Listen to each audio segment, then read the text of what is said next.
Récolter l'eau de pluie semble simple, n'est-ce pas? C'est ce que je pensais jusqu'à ce que je découvre comment les Amish le font. Une famille Amish peut récolter plus de 1200 gallons d'eau par an, soit assez pour remplir 24 000 bouteilles. Et tout cela sans technologie moderne ni électricité. Le véritable secret réside dans leur sagesse ancestrale concernant la conservation de l'eau. Un savoir transmis de génération en génération, devenu une partie essentielle de leur vie quotidienne. Contrairement à nous qui tenons pour acquis que l'ouverture du robinet nous fournira de l'eau sans effort, les Amish planifient chaque goutte qu'ils utilisent. Saviez-vous que 30% de leur consommation d'eau est destinée à leurs chevaux? 25% servent à arroser leur potager luxuriant. 20% pour garder leurs vêtements propres. 15% sont consacrés au nettoyage général. Et seuls les 10% restants sont utilisés pour boire et cuisiner. Une leçon sur la manière de tirer le meilleur parti des ressources dont nous disposons. Mais savais-tu qu'une famille américaine moyenne peut consommer environ 300 gallons d'eau par jour à cause de toutes ces commodités modernes? Eh bien, les Amish survivent avec seulement 60 ou 70 gallons grâce à leur approche axée sur la conservation. Mon voisin John, par exemple, a récemment installé un système d'irrigation qui, en une seule journée, utilise plus d'eau qu'une famille entière. Amish en une semaine. Mais il ne s'agit pas seulement de consommer moins, il s'agit aussi de comprendre et de respecter la véritable valeur de chaque goutte. Lors d'une conversation avec un agriculteur Amish dans le comté de Lancaster, il m'a dit quelque chose que je n'oublierai jamais. L'eau n'est pas seulement ce qui sort d'un robinet, c'est un cadeau qui doit être respecté. Et c'est ce profond respect pour l'eau que l'on retrouve dans chaque recoin de leur vie. Je me souviens que lors de ma visite, j'ai vu son jeune fils nettoyer soigneusement les gouttières du toit, expliquant qu'un simple bouchon pouvait gaspiller cette pluie si précieuse. Ce qui est le plus fascinant dans tout cela, c'est la façon dont ils parviennent à gérer l'eau sans dépendre de l'électricité. Ils ne peuvent pas simplement allumer un moteur et pomper l'eau quand ils en ont besoin. Ils ont développé des systèmes si ingénieux que, plutôt que de lutter contre la nature, ils en tirent le meilleur parti. Grâce à une approche en harmonie avec l'environnement, ils ont réussi à créer des solutions de collecte d'eau, aussi efficaces que respectueuses de la nature. Et le plus beau dans tout cela, c'est la façon dont ces solutions renforcent les liens communautaires. Lorsque l'eau commence à manquer dans une maison, les voisins sont toujours prêts à aider. C'est lors d'un été particulièrement sec que j'ai vu 3 familles Amish unir leurs efforts pour améliorer leur système de collecte, et une phrase d'un ancien a résonné dans mon esprit. « Dieu envoie la pluie à tous, c'est à nous de savoir comment la recueillir. » Bien que beaucoup puissent considérer ces méthodes comme dépassées, les résultats parlent d'eux-mêmes. Ces systèmes ont résisté à la sécheresse, aux tempêtes et même à l'épreuve du temps, devenant une source d'inspiration pour plus d'un écologiste en quête d'alternatives durables à notre époque. Les Amish nous apprennent qu'il ne s'agit pas de la technologie la plus avancée, merci, mais de savoir comment profiter de ce que la nature nous offre sans lui nuire. Prenons par exemple les toits des maisons Amish. Ces structures sont de véritables héros dans le processus de collecte de l'eau. Alors que les tuiles en asphalte absorbent 10% de la pluie, les toits Amish, faits de tôle métallique, dirigent chaque goutte de pluie vers l'endroit approprié, sans rien perdre en chemin. Je me souviens avoir vu un agriculteur Amish nommé Jacob remplacer son toit l'été dernier. Quand je lui ai demandé ce qu'il pensait des tuiles modernes, il a ri et m'a dit « Les anciennes méthodes fonctionnent mieux ». Et en effet, selon leur vision, le toit ne doit pas seulement être fonctionnel, mais aussi durable. Avec un angle de 45 degrés, chaque goutte de pluie s'écoule rapidement, réduisant l'évaporation et tirant le meilleur parti de chaque millimètre carré du toit. Un design éprouvé par le temps. De plus, les toits métalliques des maisons Amish ont une durée de vie impressionnante. Alors que les tuiles en asphalte durent entre 20 et 30 ans, ces toits peuvent durer entre 60 et 70 ans. Ils conservent leur efficacité tout au long de leur durée de vie. Et le plus intéressant, c'est que grâce à des bandes de cuivre et de zinc placées sur les fêtes des toits, l'eau reste naturellement propre, sans aucune intervention humaine. Ces bandes agissent comme un service de nettoyage automatique, empêchant l'accumulation d'algues et aidant à maintenir l'eau pure sans en altérer la qualité. Maintenant, les gouttières ne sont pas en reste. Alors que de nombreuses maisons modernes optent pour des gouttières en plastique, les familles amish, dans certaines régions, préfèrent encore les gouttières en bois. Bien que cela puisse sembler obsolète, le goudron de pin, qui les scelle, les rend résistantes au passage du temps et, en plus, offre un effet antimicrobien. Merci. Ce qui aide à garder l'eau propre. Avec un entretien approprié, ces gouttières peuvent durer bien plus longtemps que leurs homologues modernes. Et le meilleur dans tout cela, c'est que cette tradition de nettoyage n'est pas seulement une corvée, c'est une véritable compétition familiale. Les enfants apprennent dès leur plus jeune âge que des gouttières propres signifient une eau propre. Je me souviens de 2 frères chronométrés par leur père en compétition pour voir qui nettoyait les gouttières le plus rapidement. La récompense, des biscuits tout juste sortis du four ce soir-là. Voilà ce qu'on appelle de la motivation, mais la véritable beauté de tout ce système réside dans son fonctionnement d'ensemble. Les toits, les gouttières et les systèmes de stockage d'eau sont conçus pour fonctionner de manière efficace et sans complications. Lors des pluies les plus fortes, ces systèmes peuvent gérer jusqu'à 12 gallons par minute sans déborder. Imagine simplement, un toit amish de 2000 pieds carrés peut recueillir plus de 1200 gallons d'eau avec seulement un pouce de pluie. Cette eau est stockée de manière efficace et utilisée pour les cultures, le bétail et les besoins domestiques, évitant le gaspillage à tout prix. Ce qui m'a le plus surpris, c'est l'entretien de tout le système.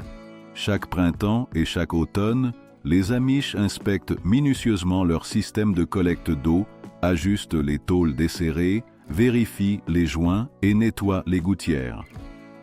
Cette approche méticuleuse garantit que leur système de collecte reste en parfait état pendant des décennies, alors que dans de nombreux foyers modernes, les systèmes de collecte d'eau nécessitent des réparations tous les quelques années.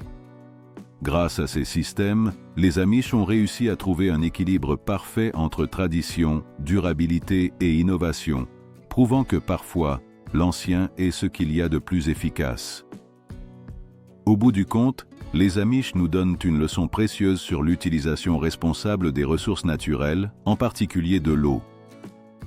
En intégrant la nature dans leur vie quotidienne, ils ont créé des systèmes qui non seulement leur permettent de survivre, mais aussi de prospérer, tout en respectant ce que la Terre leur offre. Et alors que nous cherchons tous des solutions plus durables, il se pourrait bien que les Amish aient déjà trouvé la réponse. Dans les vastes terres agricoles des Amish, sous les fermes et les champs, il existe un système caché et étonnant que peu de gens connaissent, les citernes souterraines. Ces réservoirs d'eau souterrains, qui peuvent contenir entre 1500 et 2000 gallons d'eau, soit l'équivalent d'environ 40 baignoires, ne sont pas de simples réservoirs. Ce sont des œuvres d'ingénierie qui ont traversé les générations, presque comme un secret bien gardé qui assure la vie au sein de la communauté Amish. Mais les appeler de simples réservoirs d'eau souterrains ne leur rend pas justice. La manière dont elles sont construites, l'histoire qu'elles racontent et leur perfection fonctionnelle méritent d'être comprises plus en profondeur. Récemment, j'ai eu l'occasion de voir comment une famille Amish construisait l'une de ces citernes, et je peux te dire que c'est tout un événement familial. Depuis le moment où le père a tracé, avec une précision étonnante, le cercle où commencerait l'excavation, jusqu'à l'instant où ses enfants adolescents ont pris les pelles et ont commencé à creuser la terre avec soin, tout le processus ressemblait presque à une chorégraphie méticuleuse. Le père, tout en caressant le manche d'une pelle en bois usé, m'a raconté une anecdote qui a résonné en moi. Mon arrière-grand-père a creusé sa citerne avec le même type de pelle, a-t-il commenté avec un sourire nostalgique. c'est quelque chose qui se transmet de génération en génération, avec des outils qui ont résisté à des décennies d'utilisation. La profondeur est un facteur clé dans la construction d'une citerne. En général, on atteint entre 8 et 12 pieds, bien que certaines citernes soient aussi profondes que 15 pieds. Le processus d'excavation ne s'arrête que lorsqu'on trouve ce que les Amish appellent de la bonne argile. C'est fascinant. Comment définissent-ils la qualité de l'argile? L'un des membres les plus âgés de la communauté m'a expliqué que lorsque l'argile a la texture d'une pâte à pain fraîche et qu'elle reste compacte, c'est ainsi qu'on sait qu'elle est adéquate. Et ce n'est pas tout. Certains anciens de la communauté ont la capacité de reconnaître l'argile parfaite rien qu'à son odeur. La magie des citernes ne s'arrête pas à l'excavation. Les parois du réservoir sont revêtues d'une argile spéciale, reconnue pour sa capacité à purifier l'eau de manière naturelle. Ce type d'argile n'est pas celle que l'on trouve habituellement dans les jardins, mais une variété soigneusement sélectionnée, éprouvée par des générations. Cette argile est mélangée à des proportions précises de sable et de matériaux locaux, créant un filtre naturel qui maintient l'eau propre sans avoir besoin d'aucune technologie moderne. Un vieil homme m'a raconté ça en plaisantant. Notre argile fait ce que font vos filtres sophistiqués, sauf que le nôtre n'en a pas besoin. Pile. Et il a tout à fait raison. La simplicité et l'efficacité du processus, c'est impressionnant. La construction de ces citernes se fait selon un ensemble de principes qui remontent au XIXe siècle. Après avoir creusé le trou, le fond est soigneusement façonné en forme de bol, ce qui aide à recueillir l'eau. Ensuite, les parois sont montées couche par couche, avec de l'argile qui est lissée et compactée manuellement, en utilisant des outils transmis de père en fils.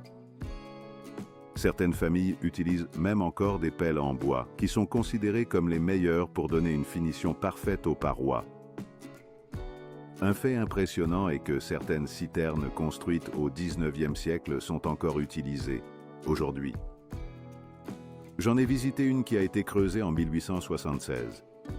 Et étonnamment, elle est toujours fonctionnelle, stockant l'eau avec la même efficacité qu'à sa construction, plus de 140 ans plus tard. Sa durabilité est en grande partie due à sa conception, en particulier à la coupole qui couronne la structure. Bien que personne ne savait à l'époque pourquoi cela fonctionnait si bien, aujourd'hui les ingénieurs le considèrent comme un exemple d'architecture parfaite. Nous appelons cela du bon sens, m'a dit un vieil Amish avec un sourire, tout en désignant la coupole avec fierté. L'emplacement joue également un rôle crucial dans l'efficacité de ces citernes. Ce n'est pas un hasard si elles se trouvent là où elles sont. Les Amish choisissent le terrain avec une précision impressionnante, utilisant les élévations naturelles pour créer une pression d'eau, éliminant ainsi le besoin de pompe. Avec juste un peu de pente, l'eau circule sur toute la propriété, se dirigeant vers la maison, la grange et le jardin, sans aucune intervention mécanique. La gravité est gratuite et ne prend jamais un jour de congé, m'a dit un agriculteur, et je ne pourrais pas être plus d'accord. L'entretien est un autre aspect où l'ingénierie Amish se distingue. Chaque citerne fait l'objet d'un rigoureux processus de nettoyage annuel qui a lieu à l'arrivée du printemps avant les fortes pluies. C'est un événement communautaire où toutes les générations se réunissent pour s'assurer que tout soit en parfait état. Je me souviens clairement d'un printemps où j'ai observé 3 générations d'une famille Amish travailler ensemble.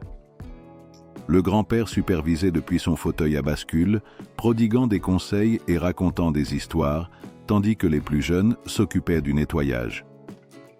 Bien que ce soit un travail ardu, le fait qu'il soit réalisé collectivement en fait une activité sociale qui renforce les liens familiaux. L'une des caractéristiques les plus ingénieuses des citernes est le système de trop-plein. Lors de fortes pluies, les citernes possèdent des canaux spéciaux sur leur partie supérieure qui redirigent l'excédent d'eau vers les jardins et les champs voisins. De cette façon, rien n'est gaspillé et même l'excès d'eau finit par nourrir la terre. Pendant ce temps, dans les maisons modernes, des systèmes de pompage et des capteurs électriques contrôlent le flux d'eau. Les citernes Amish continuent de fonctionner sans aucune technologie avancée, reposant uniquement sur les principes fondamentaux de la physique et un design ingénieux. Cependant, même ces systèmes ne suffisent pas toujours à répondre aux besoins d'une ferme. C'est là qu'entre en jeu une autre solution très ingénieuse, les barils de récupération d'eau de pluie. Dans les communautés Amish, les barils qui contenaient autrefois du sirop d'érable connaissent une seconde vie en tant que récupérateurs d'eau.